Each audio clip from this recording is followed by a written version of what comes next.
All right, so we are going to begin this event by acknowledging that Muskoka is the traditional territory of the Anishinaabe, specifically the Chippewa and Ojibwe peoples, and the Algonquin. We also recognize the Wattamohawks who relocated to Muskoka in 1881. The treaties for the land that we live on are the J. Collins Land Purchase of 1785 and the Williams Treaty of 1923. We are thankful for the opportunity to meet here and reaffirm our commitment to the promise and challenge of the truth and reconciliation here in our community.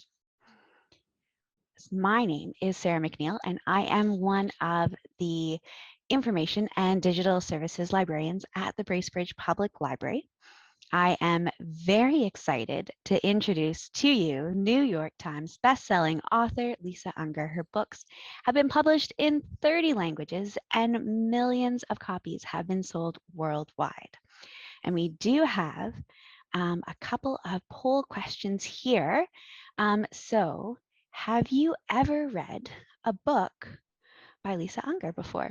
And you can just answer that. It should come up on your screen and we'll see what people have been reading. I have read some of Oh, the I'm books. not allowed to vote. Oh no. Have you read your own book? Sorry. I'll be better behaved. Sorry about that. No, it's good. We'll see what people, oh, a lot of people have never read a I book, love it. but we still have votes coming in. So I mean, I just started reading your book. I started with the Hollows series. I Oh, haven't you been reading did? them in order, but I mean, they're great because you don't necessarily have to read them Yes, in that's order. You true. could just read them. And a lot of Lisa Unger's Yeah. books are available at the library, so you can check them out. Or of course, you can purchase this one by contacting your library for a really good price. Nice. And yeah, we're here tonight to talk about The Last Girl Ghosted, which is her 19th book, which Yeah, is amazing. it's great. So welcome.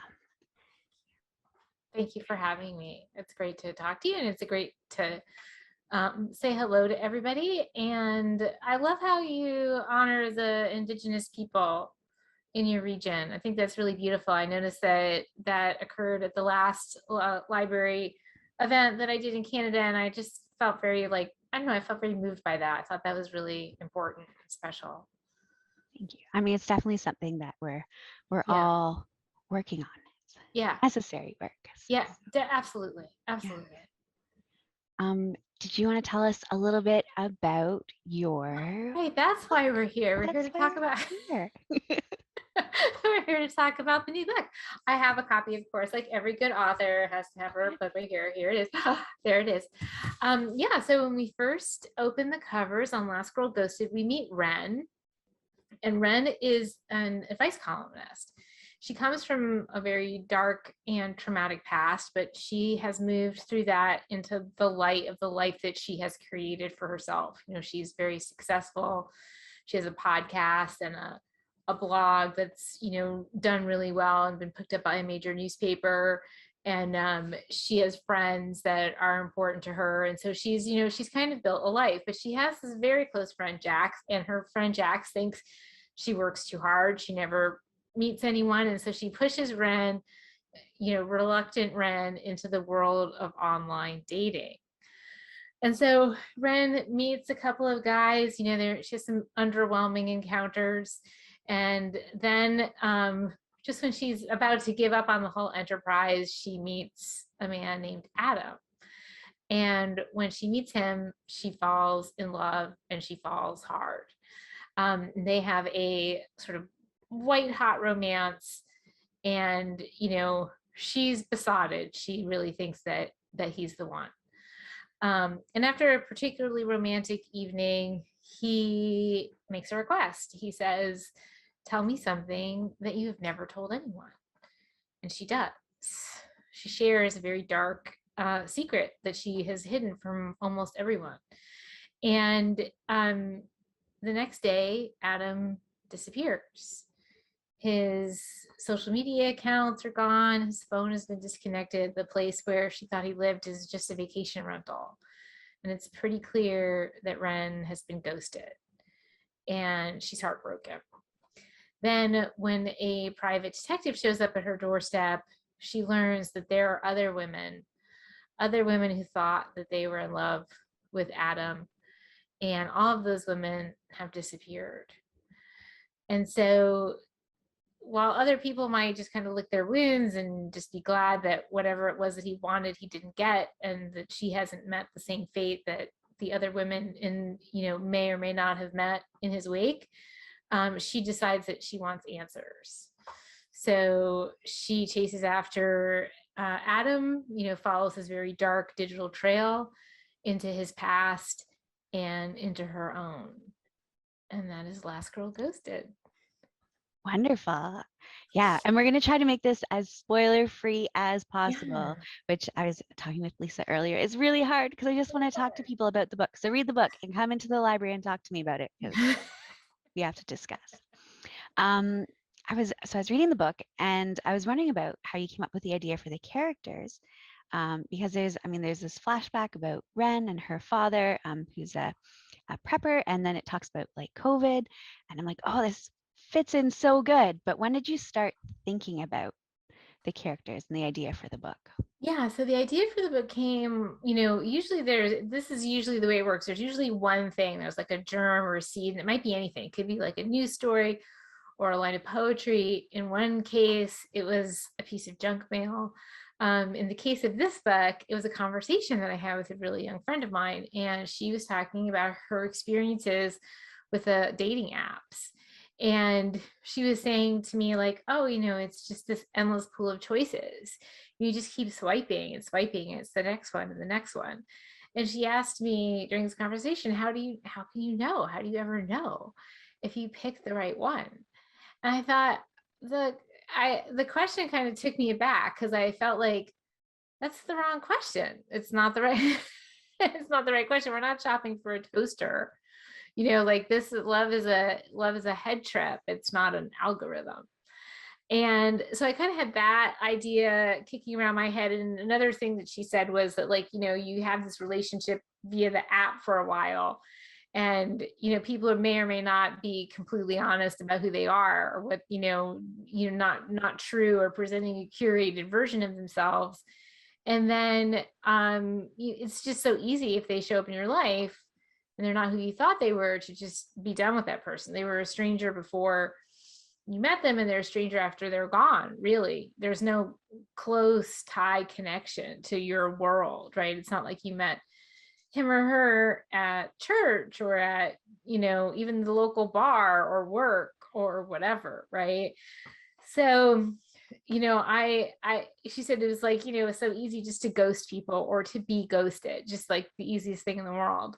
And that kind of you know made me a little sad too. It was just the idea that because there's no external reason to treat each other well in some cases. I guess a lot of people feel like they just don't.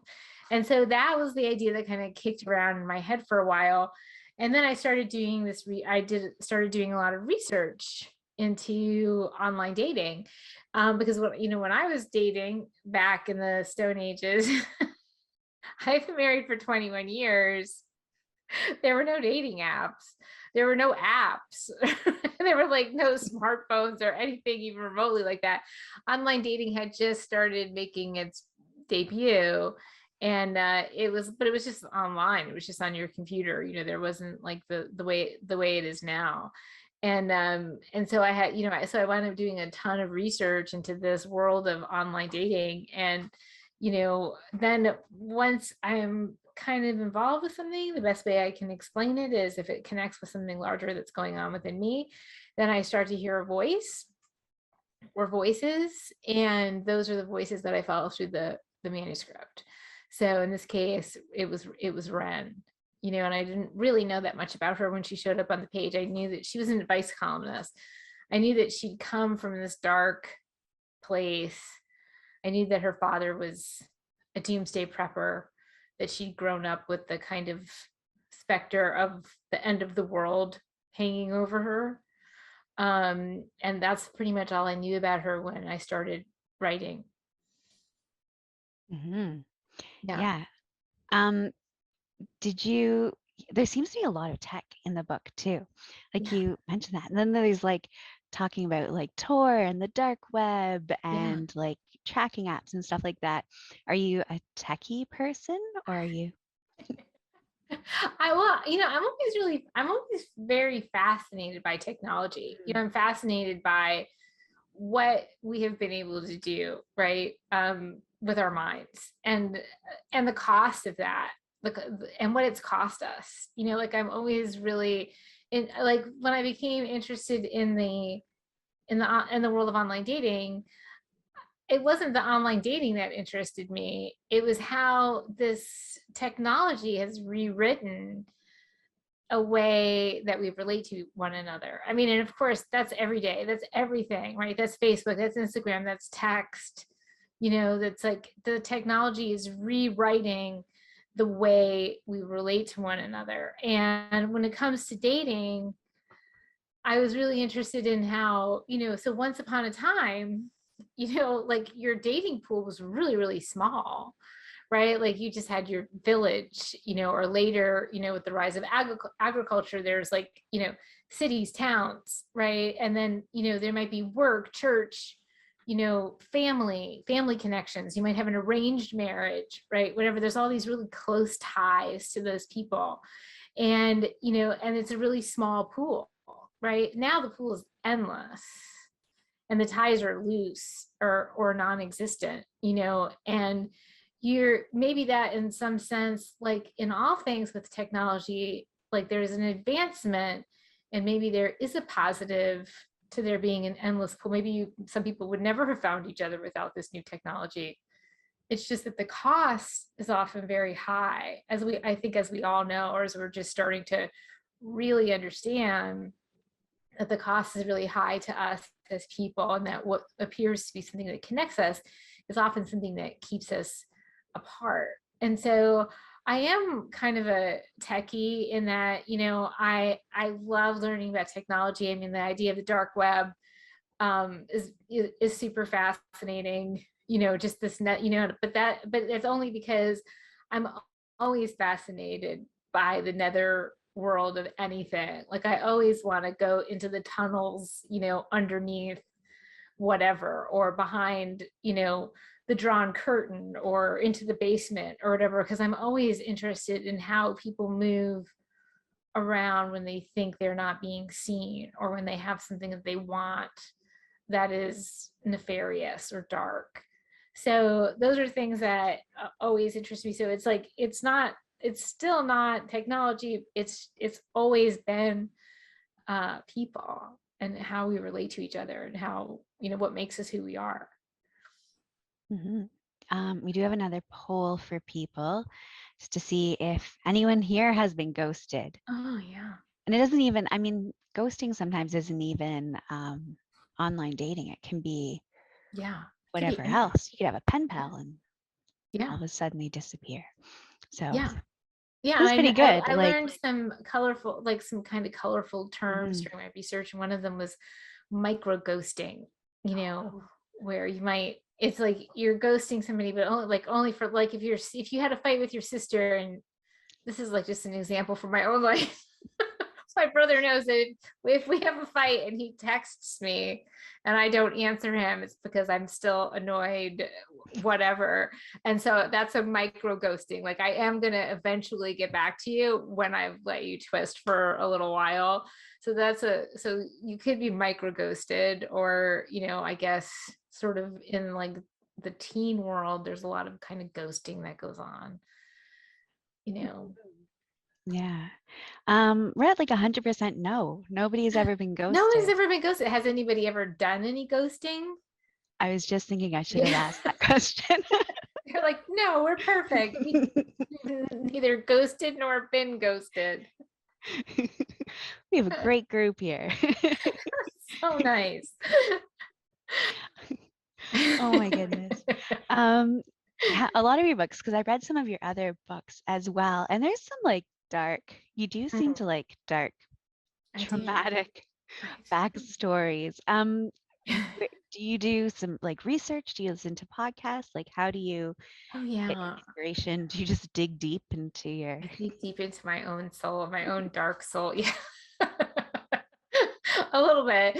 But I always feel like, so writing, reading, and research for me is like a continuum. So my number one fascination is with human psychology. So I'm always digging deep into subjects like addiction and trauma, family dysfunction, anything that I can kind of learn more about, I'm interested in learning about. So, and that's been a long time, a long standing interest. Like, I think probably if I hadn't become a, a writer, a psychological fiction writer, I'd probably be a psychiatrist, right? Like that's how, deep and long standing is my fascination. And I kind of think of myself as a spelunker. I'm like shimmying into like the dark spaces of the human psyche to figure out what's there, what makes us who we are. Is it nature? Is it nurture? Is it some, impossibly complicated helix of both of those things, and how is our perception altered, by addiction or sleep deprivation or, anything really. And so those are always the questions that fascinate me. So I'm constantly doing reading about those things. And so like the reading and researching, often informs or inspires the fiction. My fiction is going to lead me down other paths of research, which is going to have me, reading anything I can get my hands on. Of course, a total news junkie, podcasts, of course, and, really anything that, any kind of crime or psychology, reading or, text, magazines, television shows, all of it. So it's just like a constant input. It's a constant input of just information, some of it pretty dark. And luckily I tend to metabolize whatever darkness onto the page. That's kind of how I remain in the light. Yeah, no, that's good. Is that Yeah. what kind of inspired you to start writing um, kind of thrillers and psychological suspense, or was there like one big thing that made you like, oh yeah, I'm going to be a writer and write this? Well, there's a lot of things I kind of look back on. I mean, I've always had like a really just dark imagination, like even as a kid. Like that's where my appetite for fiction always kind of went. And my mom was a librarian, and we traveled a lot as a kid, and I was always like kind of the new kid. It was always like in the margins. Like I always felt like on the outside looking in. And even if I was like feeling awkward or not right in, like in my new place, I always had a book, so it was always like disappearing into the pages of a book, like, since as long as I can remember. And then my parents just had these big bookshelves all the time, wherever we went. They were both avid readers. My dad was an engineer. He really just preferred nonfiction.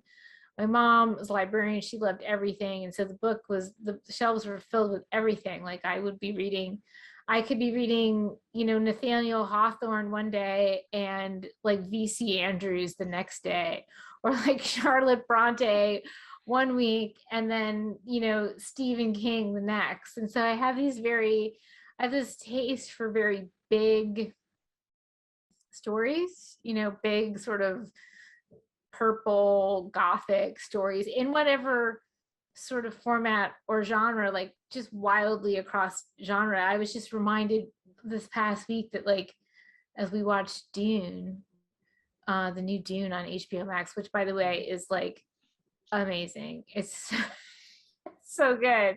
It's the movie that those books always deserve. But I remember being obsessed with those Frank Herbert books when I was a kid. So like it kind of reminded me like, oh wow, I used to love these books as well. And so like I always just had that kind of fascination for a big story, a dark story in some cases, and epic stories. But then on a darker note, when I was 15 years old, a girl who I went to school with was abducted and murdered. We were 15, and she wasn't my best friend, but she was, somebody that I played with on the school orchestra. And she was, she was a friend. And it was a small town. It was a town, it was the kind of town, it was like outside of, it was in a place called Long Valley, New Jersey. And it was the kind of place where you move your family from the city to be safe, right? Like the place where you go and nothing bad ever happens. And this horrible thing happened to this girl, and it rocked. Of course, it was, horrific tragedy for her family, but the whole town felt it. And I very decisively kind of see that moment as like the world was one thing before and another thing after. And I had questions. I had a lot of questions about that. I actually just recently wrote an essay about this for Good Housekeeping magazine. And I had questions, and I had questions that people didn't want to answer. And so I looked for answers on the page in books that other people had written, and then things that I wrote myself. And so I do think in a lot of ways, you do choose, like, maybe you don't choose to be an author of psychological suspense. Like in a lot of ways it chooses you. And like, I don't know that I chose it any more than I chose to be a writer in the first place, which I always was. But it's definitely the place where I go to metabolize darkness. It's the place where I go to order the chaos that I perceive in the world.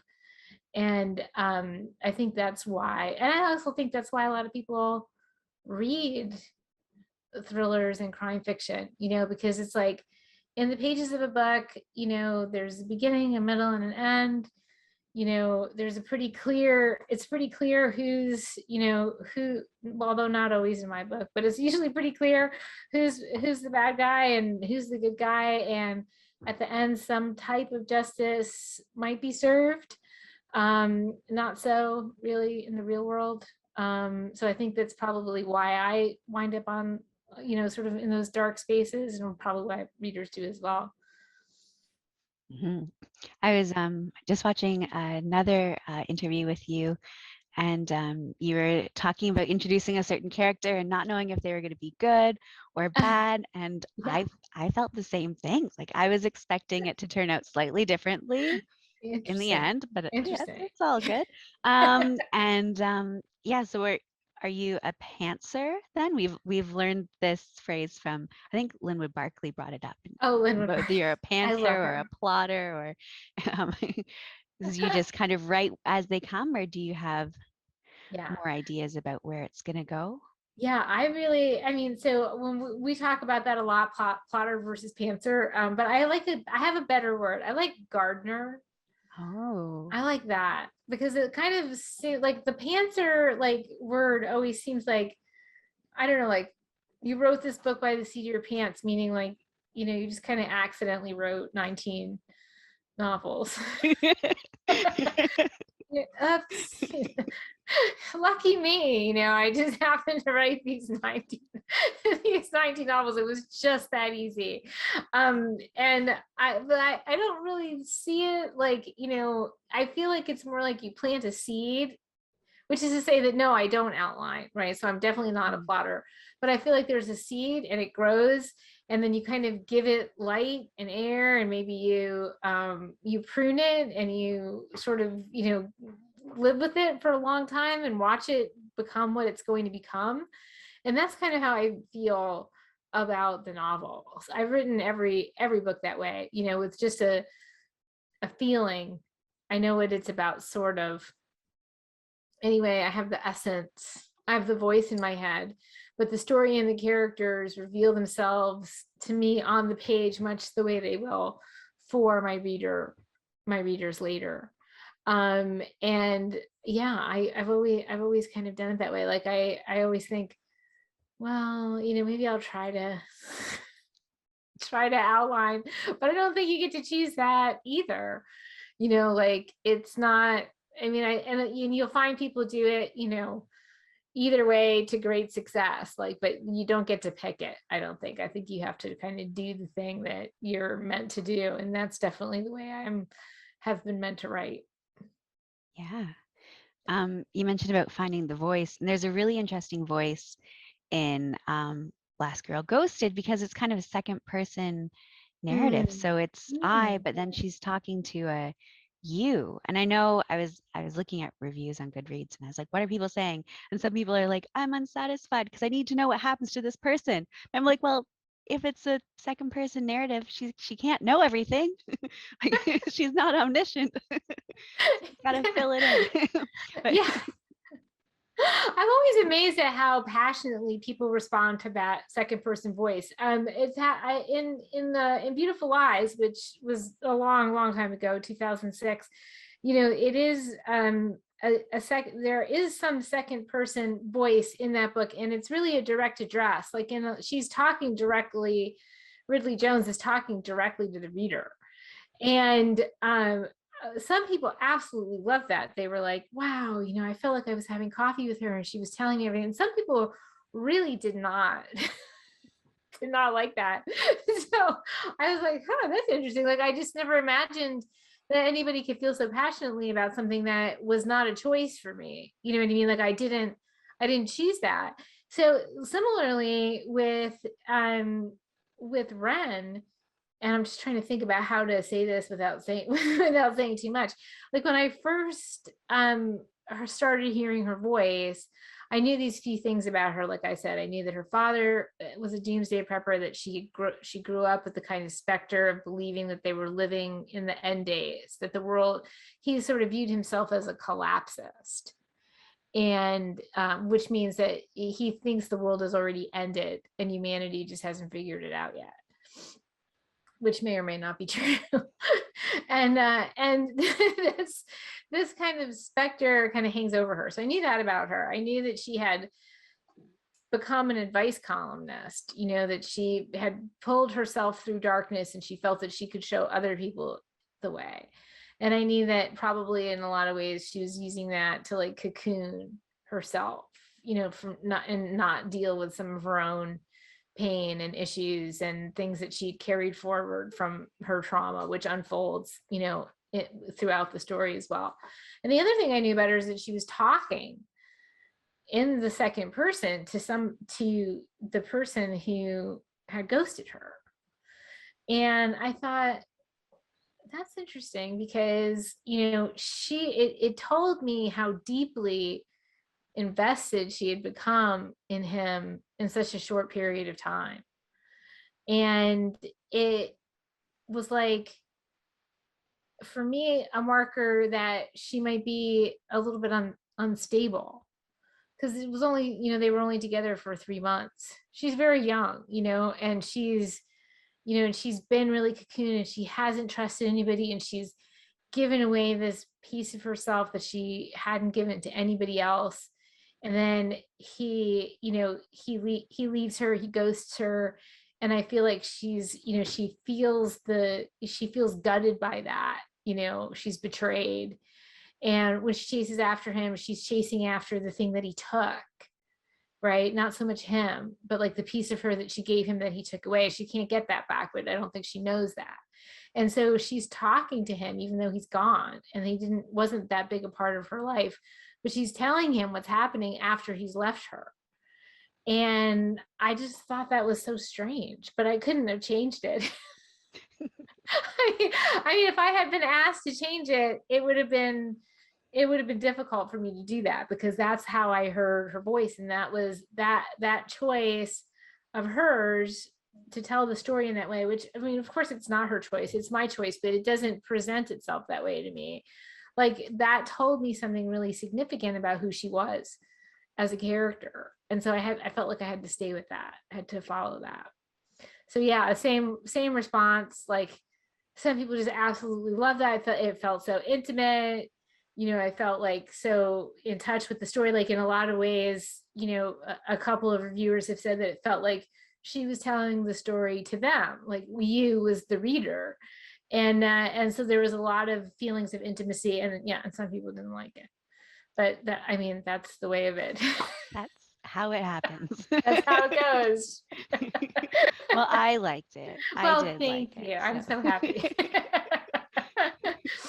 and I'm sure, I don't know if anyone else, I don't have a poll that says, have you liked the book? But we have a poll that says, is going to ask if anyone's read it yet. So if you read it already, then please tell us.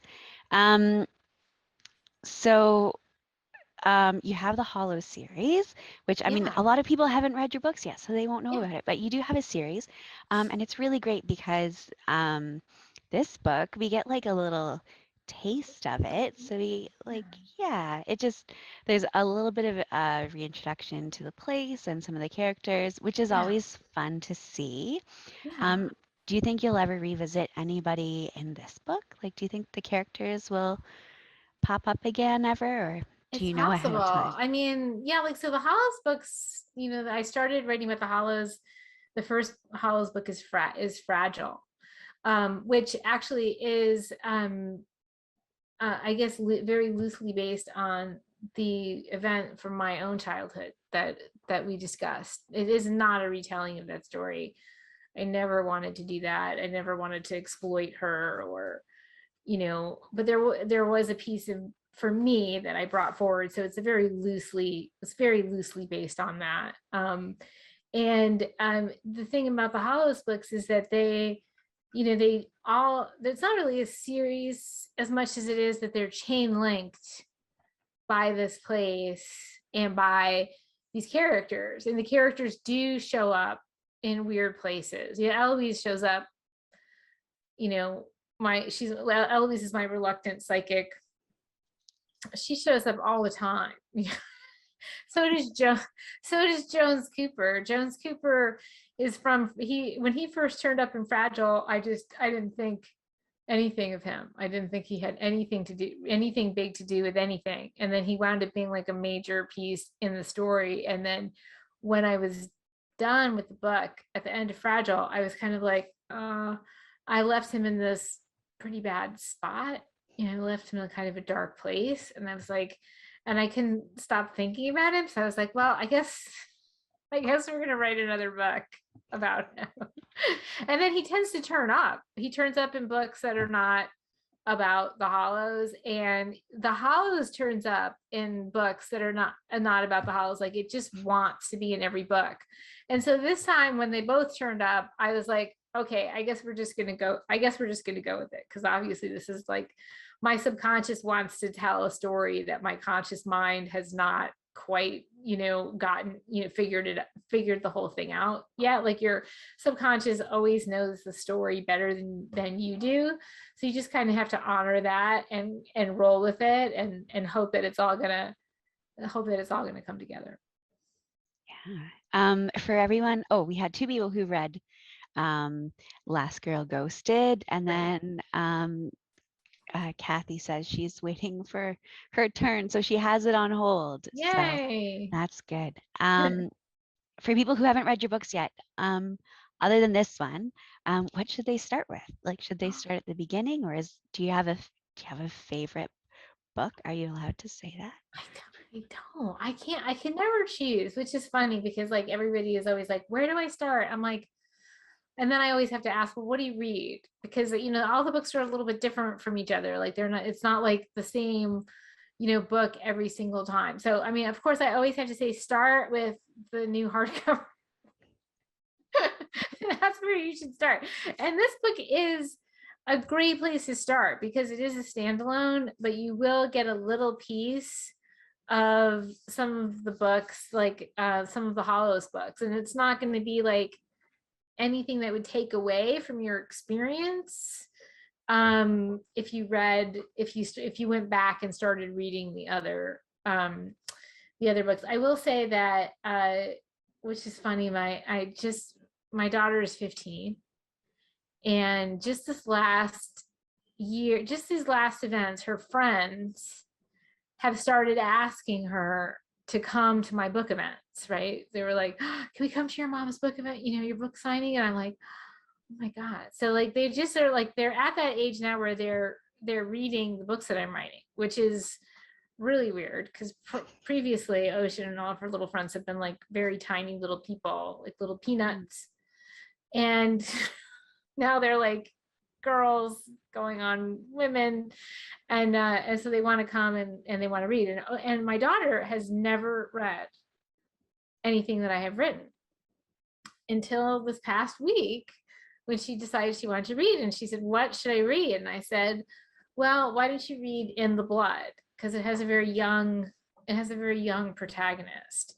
And, I think in some ways, I mean, it is dark, but it's not as dark as some of the other books. So I kind of was like, go ahead and read that." And she just burned through it. And she was like, "Oh my God, it's really good." And so I wound up like sitting, like having a book conversation with her about that. So In the Blood's also a good one in the same way as Last Girl Ghosted, because it brings you into the Hollows a little bit. It introduces you to some of those characters, but it's a complete standalone.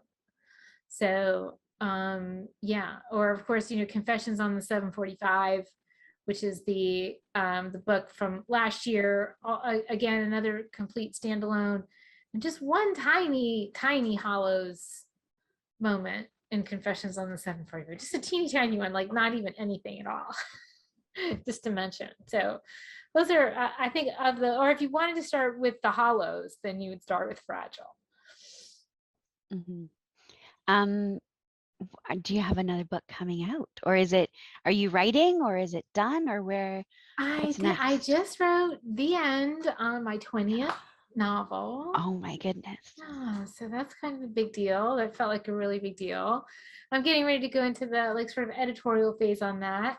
And I can never really talk about it until it's absolutely like when it's gone to galley, when it's up on NetGalley, that's when I feel like, okay, I'm ready to talk about it. Cause then I kind of at that point actually know I know what it's about.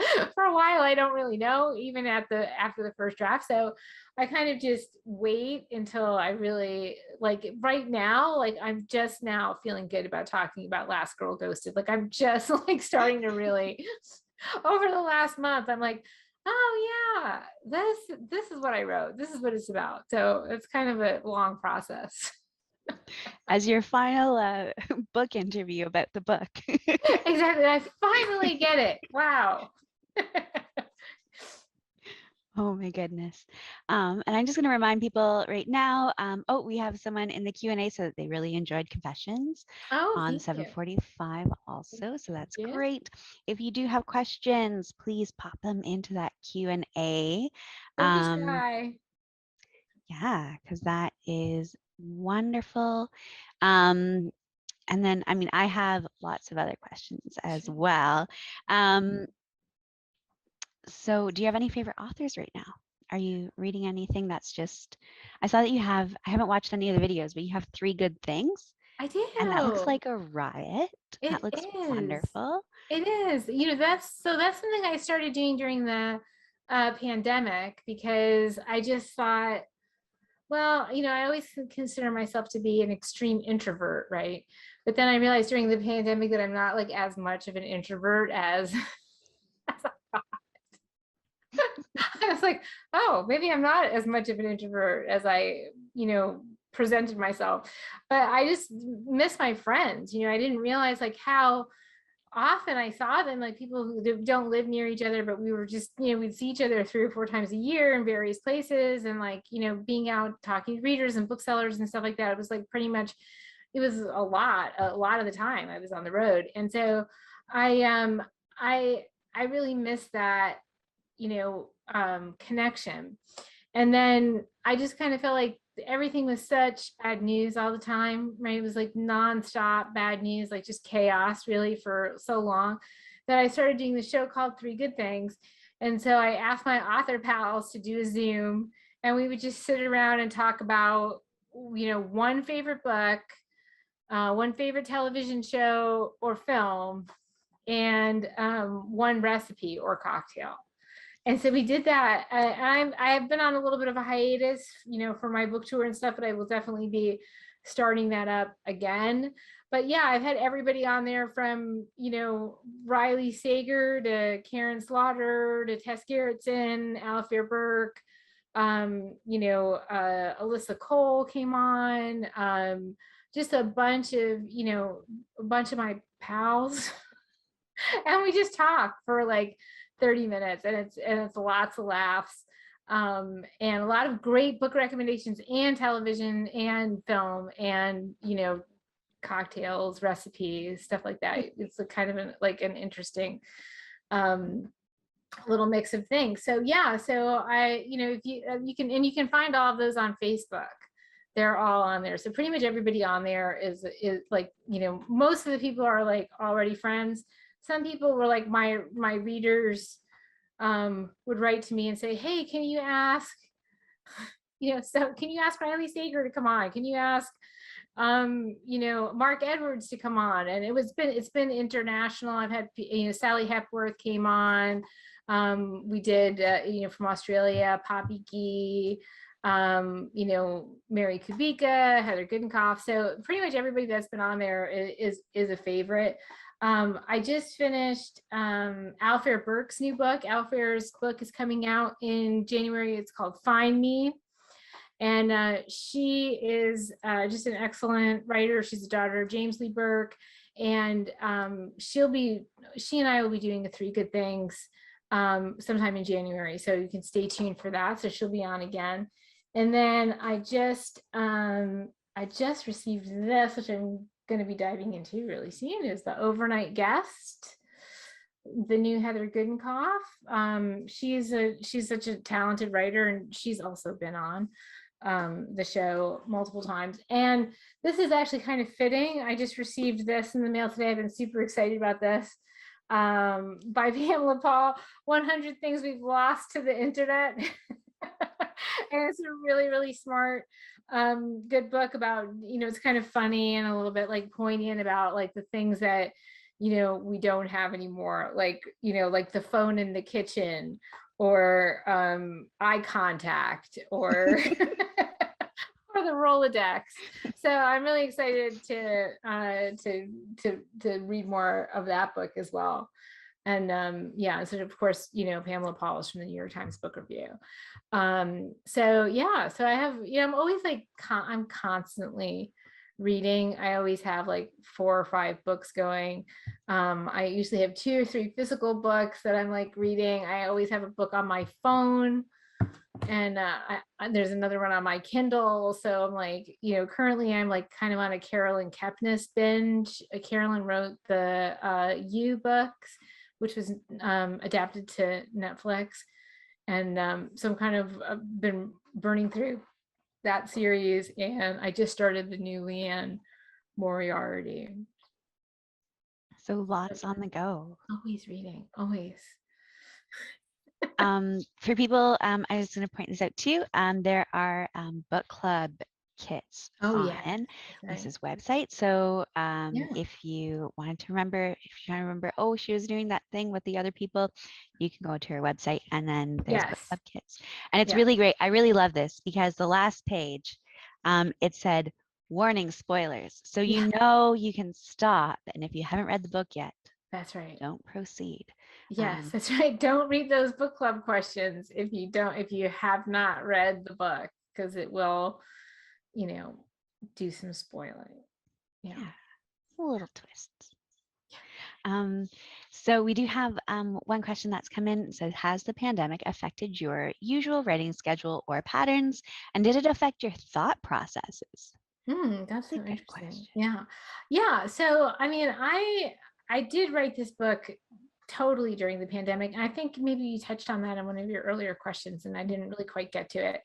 But we, I started it was actually, I've been trying to think place where exactly I started, and it probably would have been October of 2019 that I started writing Last Girl Ghosted. So I started it before the pandemic. Like I was still on the road for that book through March of 2020, like March 13th, 2020. I had like my last appearance for the book I was on, The Stranger Inside, which was the book I was on the road for at that time. And, so I was already sort of fully into it when, things started to go haywire. And, I know a lot of my author friends had a super hard time writing they just had a really hard time. I mean, because it was like obviously the world was on fire, right? And so it was very hard for them to find their way to the page, a lot of people. But for me, writing has always been like kind of an escape hatch. It's where I go, to deal with the things that I don't understand, or deal with fear, deal with darkness, all of that, like as I mentioned. So it's kind of an escape hatch for me. So I still wind up going there every morning, early morning, to get into that zone, to get into that space. You try to get up as early as possible, which has always been true, to get up as early as possible and get the writing done before the world wakes up and then wants to distract you in a million different ways. And so, but some of the themes that I was but some of the themes that kind of get teased out in the book, they were already there, because from Ren's father, the doomsday prepper, the collapsist, the idea that the world is coming to an end, that these are the end days, that was already a theme that was really important in the book. And that when I started writing it, when I was writing about sort of Ren seeing people on the street wearing masks, I wasn't really thinking about COVID at the time. I was actually thinking about SARS. I don't know if you recall, I mean, I guess it would have been, I don't know, 5, 6, 7 years ago, longer now, when if you lived in New York City and you saw, or you were in Asia, you saw people wearing masks all the time, and it was like, it always kind of took me aback to see that. I was always like, oh, okay, are you sick? Am I sick? Like, are you trying to protect yourself from me? Do I need to be protected from you? Is there is there a sickness in the air from which we all need to be protected? And so that was kind of where, like, the initial hints and pieces of it didn't really, like the timeline's a tiny bit off, like it didn't really fit, right? But it was just something that was just one of those items in this apocalyptic news feed that Ren is always aware of, and talking about throughout the story, like, this horrible thing is happening, that horrible, the fires, the honeybees are disappearing, there's a virus, whatever. So so that was like already sort of percolating, and then it just developed through the book, because obviously there was so much information coming in all the time. So it was some combination of, it's like, it was a book that was written during the pandemic, and it was deeply affected by the pandemic, but I did not realize it in the writing. I thought I was actually escaping the pandemic. So that's the simple answer to that question. Yeah. There's a couple more questions. Kathy asks, when you first started publishing, she believes that you used a pseudonym. Oh, that was my maiden name, Lisa Michonne. Oh, well, Yeah. there you go. So Yes. she asked how you created your author name and when you started using your own name, but I guess that's the That answer. was it. So I wrote 4 books under Lisa Michonne, which is my maiden name. And I wrote and so then I wrote Beautiful Lies, which was my first book that I published under Lisa Unger. And so at that time, I had just gotten married, and it was a big change for me. It was a new publisher. It was a big release for me. And the early books, they were published small, so they, like, basically, like, my mom and my grandma had read them. No, I'm just kidding. More people had read them than that, but not many. So it was really no big deal to switch over to this new name. And then I did just, sort of bring booksellers along for the ride. It was a lot more intimate of a business at that time, where you could call people and say, this is my new name. Yeah. And then later on, those books were republished as Lisa Michonne. Lisa Unger writing is Lisa Michonne. So those books have since been republished by Random House. So yeah, it was just that was my maiden name. Yep. Wonderful. Nancy asks, are the ideas for the next book a constant flow, or do you sometimes face the dreaded blank page? Or have you started a book and have been unable to finish? Yeah. Yeah, I mean, I actually kind of live for the blank page. I feel like it's the portal into the whole universe, like I've always got this kind of continuum of ideas, like right now, I mean, this is like a good example. Like I'll be, I'm talking about Last Girl Ghosted. I'll be editing the book that, I just finished. And I've already started the one that will publish in 2023. So it kind of always goes like that. Like I'm always kind of, there's never like a break between books, really. There's never like a point where I stop writing or I don't know what I want to write. Like I feel like I have a lot of voices in my head, and it's just a matter of which one is gonna show up on the page. Yeah. Yeah. Um, we have a lot of authors in and writers in Muskoka. We have a big Mhm. writing group. Oh yeah. You had mentioned wake up early and get your writing done. Did you have Yeah. any other tips for Yeah. aspiring authors or authors? Yeah, I am, I always think that, I always go back to Julia Cameron, who wrote a book called The Artist Way, which I think is kind of a must read for every creative.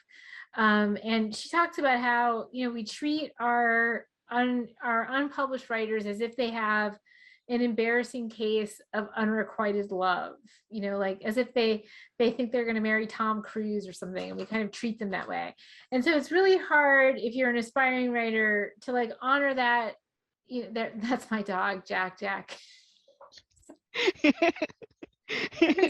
Jack Jack is so cute. That's Jack. And it's really hard to honor that desire to write when it's not always honored. You might have a spouse or kids, a job, people who don't necessarily think that you deserve to have an hour or 2 hours to yourself to write, all that stuff. So it's hard to find the honoring within yourself, but you have to, because if you have that desire to write, maybe you've always wanted to write since you were a kid, or maybe there's a specific story you want to tell. Like if you have that desire, then that desire is real and it's true. And if you don't honor it, then it's gonna, it can be painful. It could be painful for you in your life, right? So the book The Artist Way has a bunch of different exercises that help you to get in touch with your most creative self. So it's everything from like the artist date, which is like you take yourself to something that nourishes you creatively. Like it might be a gallery showing, or a glass blowing workshop, or whatever it is. Like anything that like, it doesn't necessarily need to be what you're doing in your creative life, but like just seeing other people being creative can be very inspiring. And then she also talks about the morning pages, which is, basically just get up and write. You don't worry about what you're writing necessarily, just write, and, just a stream of consciousness, just to get yourself into that place of waking up in the morning and writing. And that for me has really served me all my writing life. When I had like when my daughter was really young, when I was working a full-time job, there's only so many spaces that you have for the work, right? But you have to set a schedule, and you have to honor the schedule, because if you don't do that, then you're letting that piece of yourself kind of slip away. And if you set the time for yourself, you set aside the 2 hours for yourself to write, or 1 hour, or whatever it is. If you spend that time, Facebook stalking your ex, or like watching little, cat videos or whatever, the truth is that you just didn't care enough to work on your novel, right? So you have to, set the time, set the schedule, and honor the schedule, and just write a little bit. If it can't be every day, then every week. You'd be surprised at how much, just setting a certain amount of time and devoting yourself to that, like how fast that adds up to the goal that you're working on. So That's my advice. Wonderful. Yeah. It's getting really close to 8 o'clock. Okay. Did you have any outstanding things burning things that you need people to know about your book? I do. I have burning things I want to share. No, I, I just hope everybody loves it. I hope everybody, is kind of entertained by it, that they feel that it's, an exciting thriller, but that they also have, um, you know, uh, that they also have to think about it. They have to think about the choices that Ren makes, some of the themes of the book about, how the world is on fire and how we really need each other to get through that, and forgiveness and supporting each other even in the darkest of times. And so there's some kind of major themes and things that are really important to me about the book as well. So I hope they experience it on two levels. I hope they just keep turning the pages, and yet maybe they're still thinking about it when they're done. Wonderful. And it's available. So Yeah. if you are interested in getting a book, a copy for yourself, you can call your library or email your library. The orders are going out tomorrow at like 2 o'clock. So you want to make sure that you get it in before 2 o'clock, probably around 12 o'clock to make sure it's there, um, because we get them from the publisher directly. They're for a really good price. So it's only like $15 or something like that. Wow. Not I know. So wow, that's like a real I bargain. know it's a real You should bargain, get and some Christmas is Christmas gifts while you're coming. at it. I know. And they all come with a signed book plate. So make sure that you order at least one, but by tomorrow at noon, probably. It's a good time. Okay. And of course, we do have other author talks coming up in November and December. So make sure you're following your library's Instagram, Facebook, newsletter, all that stuff. And visit Lisa's website. And she has Yeah. a newsletter too. So sign up for her newsletter so we can Oh, find out what this next mystery book is about exactly. that we're Yeah. And if you sign up for the hearing newsletter, you about. get a free short story. So it's Amazing. a win-win. Well, thank you so much for talking with us from Florida. That's Yes. the wonders of technology. So Exactly. Exactly. thank you so much for joining us. Thank you, Sarah. You're wonderful. Thank you, everybody. Take care, everyone.